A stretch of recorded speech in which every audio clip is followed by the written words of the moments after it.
디모데후서 2장 14절에서 26절까지의 말씀을 제가 봉독하겠습니다. 너는 그들로 이 일을 기억하게 하여 말다툼을 하지 말라고 하나님 앞에서 엄히 명하라. 이는 유익이 하나도 없고 도리어 듣는 자들을 망하게 함이라. 너는 진리의 말씀을 옳게 분별하며 부끄러울 것이 없는 일꾼으로 인정된 자로 자신을 하나님 앞에 드리기를 힘쓰라. 망령되고 헛된 말을 버리라. 그들은 경건하지 아니하며 점점 나아가나니 그들의 말은 악성 종량이 퍼져나감과 같은데 그 중에 후메네오와 빌레도가 있느니라. 진리에 관하여는 그들이 그릇되었도다. 부활이 이미 지나갔다 하므로 어떤 사람들의 믿음을 무너뜨리느니라.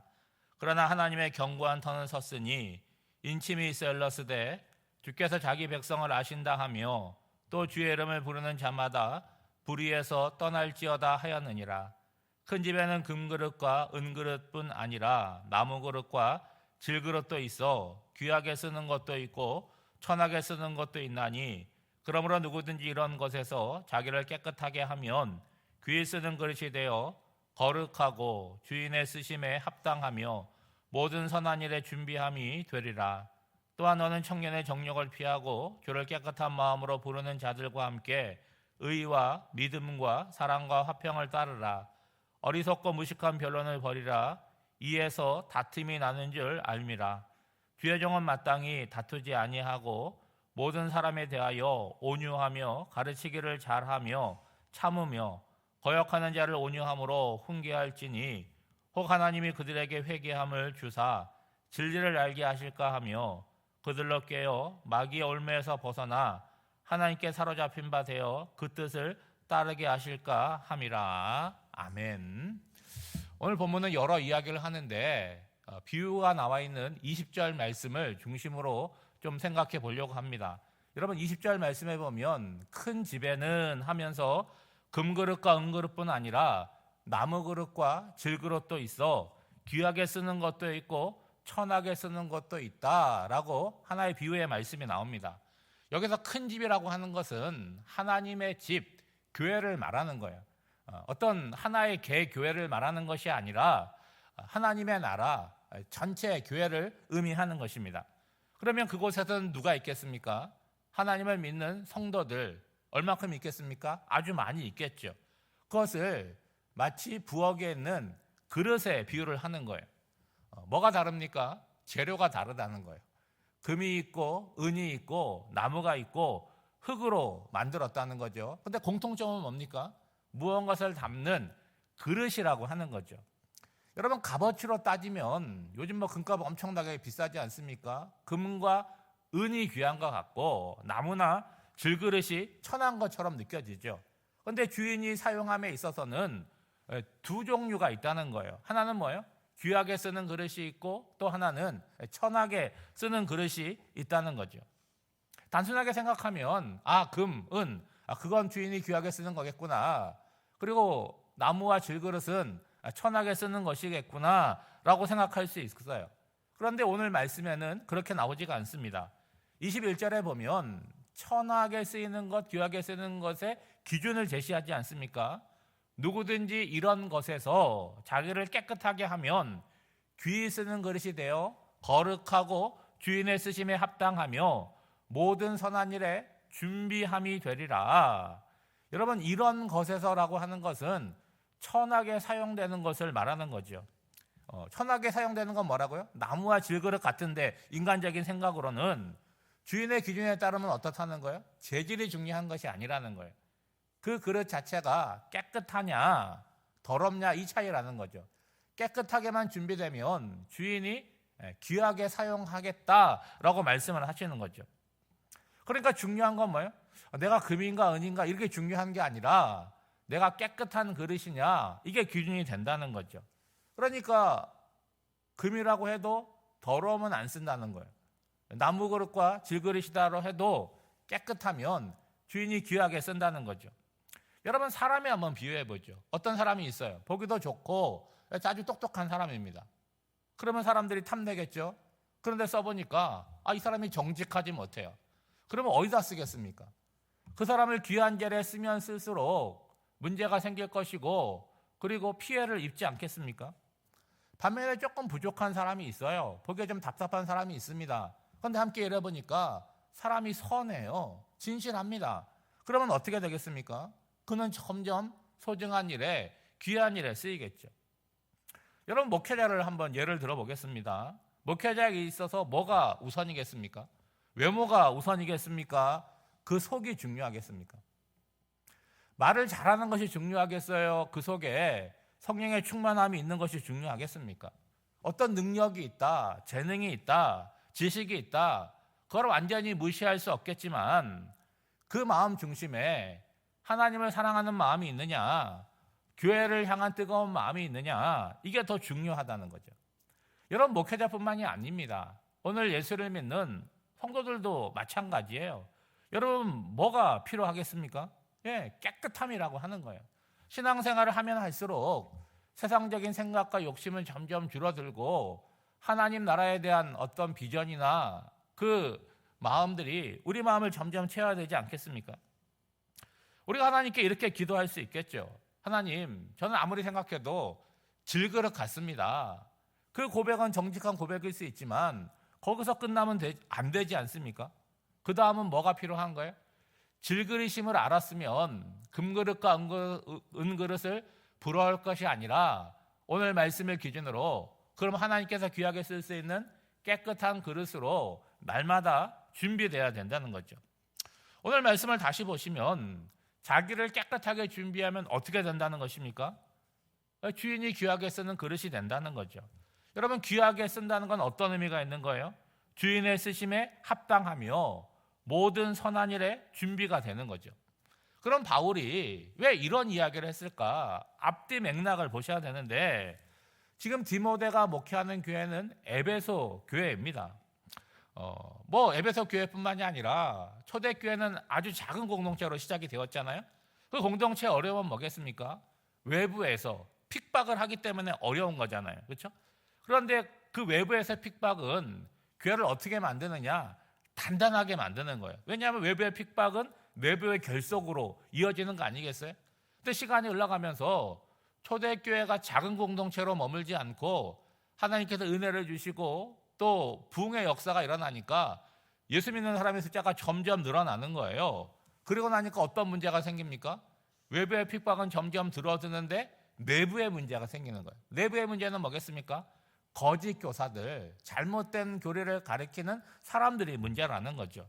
그래서 오늘 말씀에 보면 이들은 망령되고 헛된 말을 함으로 말다툼을 일으킨다는 거죠. 여러분, 말이라고 하는 게 좋은 말이 있을 수 있고 나쁜 말이 있을 수 있잖아요. 좀 수준이 있는 말이 있을 수 있고 수준이 낮은 말이 있을 수 있어요. 근데 그게 중요한 게 아니라 말이라고 하는 건 한번 입 밖에 나오면 누군가가 듣잖아요. 그렇죠? 들은 사람이 듣고 끝납니까? 전달을 한다는 거예요. 그러니까 이게 퍼져나가는데 안 좋은 말이고 악한 말이니까, 망령된 말이니까 마치 악성 종양과 같이 자꾸 퍼져나간다는 거예요. 그러면 그 피해는 누가 입겠습니까? 듣는 사람들이 피해를 입을 거 아니겠습니까? 여러분, 좋은 말 들으면 마음이 좋지만 안 좋은 말 들으면 마음이 안 좋잖아요. 근데 무엇보다 누구에게 피해가 되느냐? 아직 믿음이 든든하게 서지 못한 사람들에게 치명적인 영향을 미친다는 거예요. 그 예가 여러분 18절 말씀에 나오잖아요. 부활이 이미 지나갔다 하므로 어떤 사람들의 믿음을 무너뜨리느니라. 지금 하나님의 나라 그리고 그 부활을 갈망하고 살아가는데 예수님의 부활로 부활이 끝났다 얘기하는 거죠. 근데 그 사람이 권위가 있고 교회 지도자라고 한다면 여러분, 그 말이 사람들에게 영향을 미치겠죠. 그러니까 깨끗한 그릇이 된다는 건 뭐냐? 15절 말씀에 나오는 것처럼 모든 것을 듣고 흔들리고 무너지는 것이 아니라 진리의 말씀을 바르게 분별해야 된다는 거예요. 이거는 진리의 말씀 아닌 거를 분별해야 되고 내 입을 통해서 누군가에게 말하고 가르칠 때 올바른 것들을 전달할 수 있어야 된다는 거예요. 그래서 하나님과 사람 앞에 인정받는 사람이 돼야 된다는 거예요. 인정이란 건 뭐예요?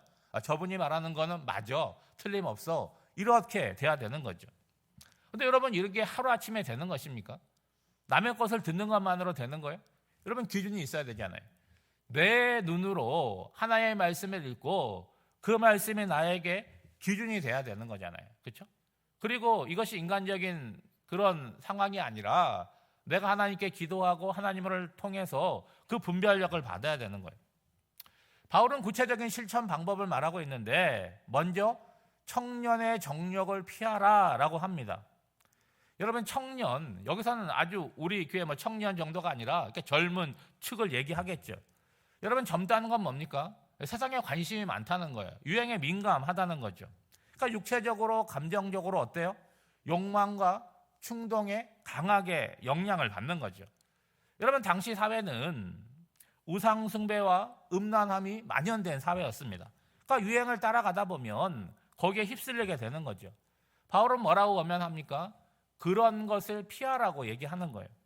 여러분, 피한다는 건 어떤 느낌이 듭니까? 도망가라는 느낌이 드는데 그런 의미가 아니라 그런 것들이 내 마음을 빼앗기 전에 더 강력하고 참된 것으로 내 마음을 채우는 거죠. 여러분, 22절 말씀해 보면 주를 깨끗한 마음으로 부르는 자들과 함께 의와 믿음과 사랑과 화평을 따르라. 더러운 것을 따라가면 어떻게 되는 거예요? 금목자학이라고 나도 더러워지는 거예요. 예.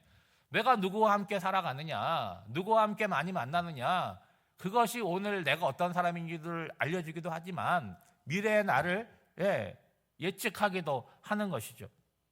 주를 깨끗한 마음으로 부르는 자들은 누구겠습니까? 신앙 공동체, 하나님을 거룩하게 섬기는 공동체를 이야기하겠죠. 그 안에는 성도들과 함께 살아가는 거죠. 그들과 함께 연합해서 뭐 하는 거예요? 그리스도를 따라가라는 거예요. 여러분, 나 혼자 따라가는 것 어려울 수 있고 흔들릴 수 있지만 함께 지체된 성도들과 함께 예배하고 기도하고 말씀 듣다 보면 내 방향이 그렇게 설정이 된다는 거예요. 또한 24절 말씀에 보면 주의 종은 마땅히 다투지 아니한다라고 말하고 있어요. 여러분, 하나님의 사람들은 싸우는 사람들이 아닙니다. 여러분, 누군가와 싸워보셨어요? 뭐 주먹질하고 싸우는 게 아니라 말로 언쟁을 할 때가 있잖아요. 여러분, 말로 언쟁을 하는 이유가 뭡니까? 상대방을 이기려고 하는 거잖아요. 그렇죠? 말싸움에서 이겨보셨습니까? 이기니까 어때요? 마음이 시원하고 즐겁습니까? 절대로 그렇지 않습니다. 예. 다툼이 일어나는 이유가 뭐냐라고 하면 어리석고 무식한 변론 때문이라는 거예요. 뭐 중요한 걸로 말싸움하는 것이 아니에요. 별것도 아닌 걸로 감정싸움 하는데 여기서 어리석다는 건 뭐냐? 도덕적이고 영적인 분별력이 약하다는 거예요. 무식하다는 건 뭡니까? 세상적인 지식이 적다는 것이 아니라 성경에 대한 깨달음이 없음을 이야기하는 거죠. 여러분, 우리는요, 누군가를 말로 이겨먹는 사람이 아니에요. 근데 세상에 사람들이 얘기하는 건 뭐예요? 예수 믿는 사람들 뭐 잘한다고요? 말은 잘한다 그래요. 우리 말 잘합니다. 얼마나 말 잘합니까? 그 말 잘함이 무슨 능력으로 나타나냐 하는 거예요. 오늘 바울은 이렇게 권면합니다. 모든 사람에 대하여 온유하고 인내하며 잘 가르쳐야 된다는 거예요. 왜 그래야 됩니까? 앞서 말씀드린 대로 말로 싸워서 이겨서 얻는 것이 없다는 거예요.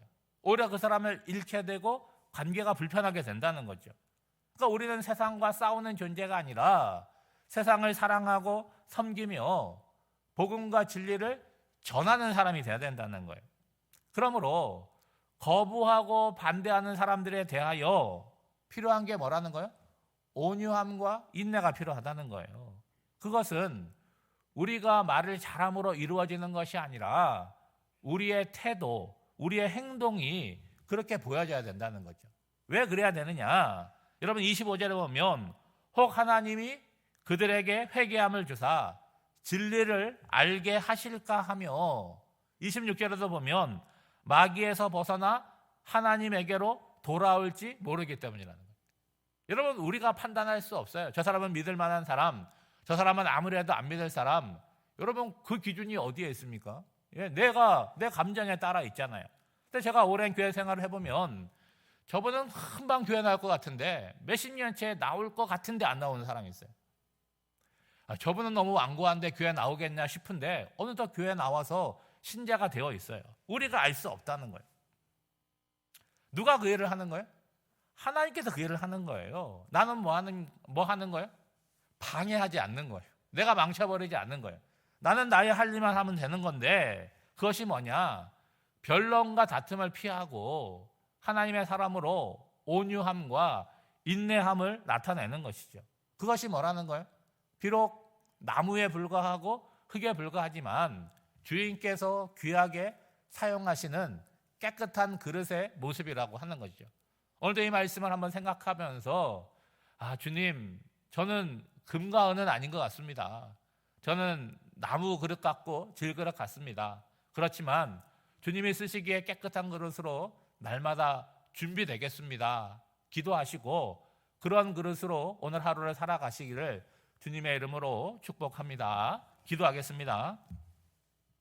하나님 아버지, 우리를 하나님의 집에 있는 그릇이라 말씀하시고 비록 재질로는 천한 그릇일지라도 깨끗하게 준비되면 귀하게 사용하시겠다고 약속해 주셨습니다. 날마다 하나님 앞에 서서 나의 부족함을 인식하며 진리의 말씀으로 내 속사람을 채우게 하시고 온유와 인내함으로 살아가게 하옵소서. 그리하여 질그릇 같은 인생이지만 우리를 통하여 세상이 주를 보게 하시고 한 영혼이라도 주님께 돌아오는 역사가 나타나게 하옵소서. 새로운 달 11월을 맞이하였습니다. 계절적으로 추운 겨울입니다. 시간이 빠르게 흘러감을 인식하고 세월을 아끼고 소중한 것들을 뒤로 미루지 않고 오늘 실천하게 하옵소서. 오늘도 하루를 시작하며 주의 전에 나와 말씀을 듣고 기도하게 하시니 감사드립니다. 들은 말씀이 기도 제목이 되어 하나님께 올려지게 하여 주셔서 오늘 한 날의 삶을 통하여 말씀이 육신이 되고 우리 삶을 통하여 습관이 되는 귀한 역사가 있게 하옵소서. 오늘 한 날의 삶도 성령 하나님께 맡기오며 이 모든 간구를 예수님의 이름으로 기도하옵나이다. 아멘.